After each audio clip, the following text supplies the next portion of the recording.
Hello guys, இன்னைக்கு super cube அனிமேவோட episode 11 தான் பார்க்க போகிறோம். ஸோ வீடியோக்குள்ளே போகிறதுக்கு முன்னாடி மறக்காமல் ஒரே ஒரு லைக்கை போட்டுருங்க. அதே மாதிரி இது வரைக்கும் நம்ம சேனலுக்கு சப்ஸ்கிரைப் பண்ணலையா, சப்ஸ்கிரைப் பண்ணிக்கோங்க. சரி வாங்க, நம்ம டைம் மிஸ் பண்ணாமல் எப்பிக்குள்ளே போகலாம். எப்பிக்கோட ஸ்டார்டிங்லேயே ஒரு பொண்ணு டேட்டா கலெக்ஷனை பற்றி அங்கே கேட்குறான். இதுக்கு முன்னாடியே ஒரு மிருகத்தை அவங்க காட்டியிருப்பாங்களே, அதை பல வருஷத்துக்கு முன்னாடியே அவங்க எலிமினேட் பண்ணியிருக்கணுமா. அதனால மனுஷங்களோட ரிசர்ச்சுக்கு எந்த விதமான வேல்யூவும் வரல. இந்த சைடு ஒரு கும்பலோட லீடரும் சொல்றா, இந்த இடத்துல யாரு வந்தாலும் நீங்க பார்க்க கூடாது, அவங்கள அப்படியே சுட்டணும். டைரக்டா நம்ம ஆளுங்க தான் வராங்க, அங்க வர்றதுக்கு முன்னாடி நம்ம டிஸ்கனெக்ட் பண்ணி விடுவாங்களா, அங்க இவங்களுக்கு தெரிஞ்சு போயிடுது யாரோ வராங்கன்னு. அங்க எல்லாரையுமே அவங்க சொல்றாங்க. ஆனா அதுக்குள்ள அந்த பொண்ணு எல்லாரையுமே தாக்கிடுறா. இந்த சைடு அந்த கேங்கும் நம்ம ஹீரோவையும் அந்த பொண்ணையும் தான் தேர்ந்து இருக்கு. நெக்ஸ்ட் சீன்ல அந்த பொண்ணு சொல்றா, நம்ம இப்போ இங்க இருக்கோம், ஸ்டேட் பக்கமா போனா எலிவேட்டருக்கு கீழே தான் இந்த சாக்கடை போற அந்த விஷயம் இருக்கு. நம்ம அப்படிக்கா போனோம், ஏன்னா கூடிய சீக்கிரத்துல அவங்க நம்மள பிடிக்கிறதுக்கு வாய்ப்பு இருக்கு. அப்புறம் என்ன, நம்ம போக வேண்டியதான். அட இரு, நான் இன்னமும் சொல்லி முடிக்கல. இதுக்கப்புறம் போற வழி முழுக்கவே ஒரு மாதிரி ரத்தமா இருக்குமா,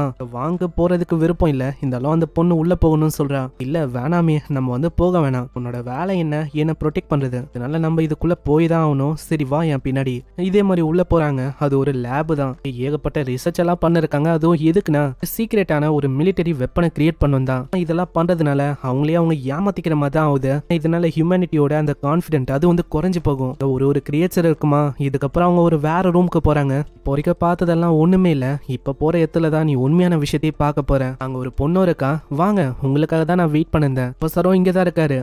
நீங்க சர்ப்ரைஸா இருக்கிற மாதிரி இல்லையே. உள்ளதான் ப்ரொஃபஸரும் இருக்காரு. ப்ரொஃபஸர் அவங்க வந்துட்டாங்க. கூடிய சீக்கிரத்துல அந்த செக்யூரிட்டிஸும் இங்க வர போறாங்க. எனக்கு புரியுது, எல்லாத்தையுமே என்ன பண்ண கம்ப்யூட்டர்ல டிரான்ஸ்ஃபர் பண்ற. என்னமோ ஃபைனலி நீ வந்துட்ட போல. இப்ப அதுக்கெல்லாம் டைம் இல்ல, நம்ம டைரக்டா பாயிண்ட்டுக்கு வரலாம். நீங்க ப்ராமிஸ் பண்ண அந்த ஜென் தெரப்பி ட்ரக் அது எங்க? ஹேய், நான் எதிர்பார்க்கல. உனக்கு உண்மையை சொன்னா பொறுமை அது இல்லவே இல்லை. ஏன்னா ஒன்ஸ் நீ அந்த வாலெட்ல இருக்கிற அந்த ட்ரெஷரை கொண்டு வந்துட்டாலே போதும், அதுக்கப்புறம் நான் அந்த ட்ரக்கை உனக்கு கண்டிப்பா தருவேன். நீங்க ஃபர்ஸ்ட் ப்ரூவ் பண்ணணும் அந்த ட்ரக் ஒத்துதானு. எனக்கு நல்லாவே புரியுது. அதனால ஒருத்தவங்களோட பாடியை இன்னமும் என்ஹான்ஸ் பண்ண முடியும். காம்பேக்ட் ஒண்டி இல்லாம அதை யூஸ் பண்ணும் போது ஒன்னோட ஒண்ணு அவங்க இணைக்கப்படுவாங்க. அதனால ஒரு கிராஸ் பீசஸே உருவாகும். ஆனா அதை அவங்க நிறுத்திட்டாங்க. யங் பை அவரு நிறுத்திட்டாரு. ஆமா, எதுக்காக அவரு நிறுத்தினாரு? அதுவா, அவரை பொறுத்த வரைக்கும் நாங்க உருவாக்குற இந்த விஷயம் அது மிலிட்டரி பவர் கொண்டு தான் வெப்பனா பயன் பண்ணுமா. இதெல்லாம் என்ன கதையா இருக்கு, ரொம்ப இது போரிங்கா இல்லையா? நீயே யோசிச்சு பாரு, ஹியூமன்ஸ் மேல பண்ற அந்த எக்ஸ்பெரிமெண்ட் அதுதான் ஒரு உயிரோட ஒரு உச்சக்கட்ட ஒரு நிலையா இருக்கும். கிட்டத்தட்ட 95% இது முழுமையாயிடுச்சு. இன்னமும் ஒரு 5% தான். இப்பனா நீங்க மனுஷங்க மேல இதெல்லாம் பண்ணிருக்கீங்களா இல்லையா? பின்ன இன்னமும் வெறும் 5% அதை ஒண்டி நான் நிறைவேற்றிட்டா போதும். அதுக்கப்புறம் என்னால நிறைய விஷயங்களை பண்ண முடியும். இதுக்காக நிறைய சயின்டிஸ்டுகளும் ரொம்ப ஆர்வமா இருக்காங்க. நான் ஒண்டி இங்க தனியாவும் இல்ல. இது ஒண்டி நிறைவேறிச்சுன்னா கண்டிப்பா இந்த உலகத்துல இருக்கிற நிறைய பிரச்சனை சால்வ் ஆகும். முக்கியமா டிசீஸ் எதுவுமே இருக்காது. அதெல்லாம் இருக்கட்டும், என்னோட தாத்தாவை நான் காப்பாற்றணும். அதுக்காக அந்த ட்ரக்கை உருவாக்குனியா இல்லையா? அம்மா, நீ அந்த விஷயத்த ஃபர்ஸ்ட் பண்ணியா? நீ ஃபர்ஸ்ட் அந்த ட்ரெஷரை கொண்டு வந்திருந்தா ஃபண்டு கிடைச்சிருக்கும். அது வழியா என்னோட ரிசர்ச் கண்டினியூ ஆகும். அதுக்கப்புறம் என்ன, நான் உனக்கு தேவையான அந்த விஷயத்த நான் உருவாக்கிடுவேன். இது கேட்ட அவ ரொம்ப கடுப்பாகிறா. தாத்தாவை பயங்கரமா தாக்கிறா. மரியாதையா விட்டுரு, ஏன்னா உன்ன மாதிரி ஒரு பிரிட்டி ஹியூமனுக்கு அதை பத்திலாம் தெரியாது. அந்த நோபல் ரிசர்ச் அது உனக்கும் மேல தெரியுமா? இதெல்லாம் கேட்டு அவ அந்த பொண்ணையும் அடிச்சிடறா. எனக்கு நல்லாவே தெரியும், இங்க எல்லாருமே ஒரு ஃப்ராடு. இங்க இந்த மாதிரி ஹியூமன் லேப்ல நீங்க மாஸ்டர்ஸை கிரியேட் பண்ணிருக்கீங்க. அதுக்கு உங்களுக்கு ஃபண்ட் தேவையா? கோமாயிட்டாலே இப்படிதான் போல, எல்லாருமே கொன்றுவாலோ. ஏதோ ஒண்ணு நீங்க உருவாக்கலன்னா என்ன, நானே அந்த ட்ரக்கை தேடி கண்டுபிடிக்கிறேன். திடீர்னு நம்ம வாங்க என்ன ஆச்சுன்னு தெரியல. வாங்க அங்க மஞ்சள் போயிடறான். ஆமா வாங், நீ எங்க போன? சரி ஏதோ ஒண்ணு விடு, நானே கண்டுபிடிக்கிறேன். சயின்டிஸ்டும் இன்னமும் அதே விஷயத்த தான் சொல்ல இருக்காரு. நான் இன்னமும் கொஞ்சம் தான் ரிசல்ட் வந்திருக்கும். நான் பண்ண ரிசர்ச் அது எல்லாமே எனக்கு குழந்தை மாதிரி தெரியுமா. ஆனா அதெல்லாம் அவளைக்கும் கண்டுக்காம அந்த பொண்ணு போயிடறான். இந்த சைடு நம்ம ஹீரோ மறைஞ்சு போயிருப்பால, அவன் ரொம்ப நாளுக்கு அப்புறம் அவன் திரும்பவும் கியூபுக்குள்ள வந்திருக்கான். எப்போ அங்கல இருந்து காணாம போனாலும் அப்பத்துல இருந்து இவன் கியூபுக்குள்ளேயே வரல. அதே மாதிரி ஒரு விஷயத்தை இவன் பார்த்திருப்பான்ல, அந்த குட்டியோண்டு இருக்கிற அந்த கியூப் அதை நம்ம ஹீரோ அப்சர்வ் பண்ணிருப்பான். அந்த ப்ராசஸ்னால இவனோட கியூபோட சைஸ் அது பெருசா இருக்கு. வெல்கம் மாஸ்டர், உங்களை பார்த்தே ரொம்ப நாள் ஆச்சு. ஆமா, உன்னோட வாய்ஸை கேட்கும் போது இப்பதான் எனக்கு ரொம்ப நிம்மதியா இருக்கு. நீங்க அந்த ஆப்ஜெக்டை அப்சர்வ் பண்ணனால உங்களோட பவர் இப்போ இன்னமும் டபுள் ஆயிருக்கு. உங்களால டெலிபோர்டேஷனை இப்போ 2 வாட்டி பயன்படுத்த முடியும். அதே மாதிரி உங்களால 30 மீட்டருக்கும் டெலிபோர்டேஷனை பண்ண முடியும். அதே மாதிரி இதுக்குள்ள ஹாஸ்டோட வீட்டை தாண்டி இன்னமும் நிறைய பொருளை உங்களால கொண்டு வர முடியும். அதே மாதிரி உங்களோட மைக்ரோ விஷன் அதுவும் 30 மீட்டருக்கும் மேல இப்ப பார்க்க முடியும். அதே மாதிரி டிவைன் பஸ்டோல்னு நம்ம ஹீரோக்கு ஒரு புது ஸ்கில்லும் கிடைச்சிருக்கும். சைடு நம்ம ஹீரோ தேடுற அந்த கேங்கும் வந்திருக்குமா. அங்க ஏகப்பட்ட ஆளுங்க இறந்து போய் கிடக்குறாங்க. அந்த இடத்துல நிறையவே பேட்ஸ் எல்லாம் வருமா. திடீர்னு அதையும் அவன் எரிச்சிடறான். நான் எதிர்பார்க்கல, பின்னாடி இருக்க அவன்லாம் இதுக்கு பயப்படுவானு. சரி ஏதோ ஒண்ணு கவலை வேணா, இது சாதாரணமான பேட்டு தான். லேப்ல இருந்து இது வந்திருக்கு. அதனால நான் வந்து வழியை காட்டுறேன், சோ என் பின்னாடி வாங்க, நம்ம எல்லாத்தையுமே அழிச்சிடலாம். ஆனா அதுக்குள்ள மொட்டைக்கும் ஒன்று சென்ஸ் ஆகுது, டேஞ்சர் டேஞ்சர். ஆனா அது அவளைக்கும் கண்டுக்காம அந்த பையன் முன்னாடி போவானா, அவனை ஏதோ ஒரு பெரிய மாஸ்டர் தாக்குது, அங்கேயே அவன் காலி ஆகுறான். அதை பாக்குறான், அந்த பொண்ணு ஒரு ரோப்பை வச்சு டக்குன்னு பிடிக்கிறான், இதை ஒரு வாய்ப்பா வச்சு மொட்டையும் ஒரே அடியில அதை காலி பண்ணிடுறான். அதுக்கப்புறம் மூவும் வேற ஒரு இடத்துக்கு வரான், அங்க எல்லா இடமும் டெட் இருக்கு. இல்ல ஏதோ ஒண்ணு சரியில்லை.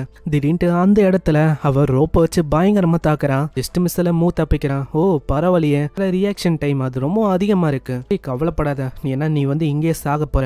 சாகுறதுக்கு முன்னாடி உன் கூட நான் ஃபன் பண்ணும்ல, உனக்கு கடைசியா ஏதாச்சும் ஒண்ணு சொல்லணுமா. ஆனா அவ பயங்கரமா தாக்குறா, அதுல இருந்தும் அவ தப்பிக்கிறாளா. ஒரு கட்டத்துல பயங்கரமான ஷாக்க கொடுக்க மொட்டையும் வந்து தாக்குறான். இதனால மூவால அங்க எதுவுமே பண்ண முடியல. என்னம்மா கண்ணு, இப்போ வந்து என்ன சொல்ற நீ? கடைசியா உனக்கு என்ன வார்த்தை இருக்கு? ஏதாச்சும் கடைசியா நீ சொல்லுமா? நான் இப்போ வந்து சாக கூடாது, நான் சாகுறதுக்கான டைம் ஒன்றும் இது இல்ல. உனக்கு தெரியாது தெரியுமா, இந்த மாதிரி எங்களை கிட்னாப் செய்யப்பட்டு லேபுக்கு கொண்டு வந்தாங்க. அதுக்கப்புறம் தான் எங்களுக்கு இந்த மாதிரி பவர்ஸ் எல்லாம் வந்தது. அதுக்கால இவனுக்கு கண்ணே தெரியாது. அந்த டைம்ல ரொம்ப ஸ்ட்ரகிள் பண்ணா. உங்களுக்கெல்லாம் வெக்கமாவே இல்லையா? நீங்கெல்லாம் லேப் வழியா உருமான மாஸ்டர்ஸ், இங்க எத்தனை பேர் உங்களோட சூப்பர் பவரை வச்சு கொண்டு இருப்பீங்க, அதெல்லாம் யோசிச்சு பாருங்க. பண்ண வேலைக்கு நீங்க எல்லாம் சாகணும். அப்படியாமா கண்ணு, சரி பார்க்கலாம் இந்த மாதிரி யாரு சாகணும்னு. ஆனா அதுக்குள்ள மொட்டைக்கு என்ன ஆச்சுன்னு தெரியல. மொட்டையும் தூரமா பறந்து போய் விடுறான். இந்த இடத்துக்கு நம்ம ஹீரோவும் சீனா வந்து சொல்றான், என்ன கரெக்டான டைமிங்ல நான் வந்துட்டேன் போல. அடே நீ ஒரு பைத்தியம் தான். ஏன்னா இப்போதைக்கு நான் இறந்து போயிருப்பேன் தெரியுமா. கொஞ்சம் மிஸ் ஆயிருந்தா போதும், நான் இங்கேயே இறந்து போயிருப்பேன். அதான் நான் வந்துட்டேன்ல, இதுக்கு மேலேயும் என்ன கவலை.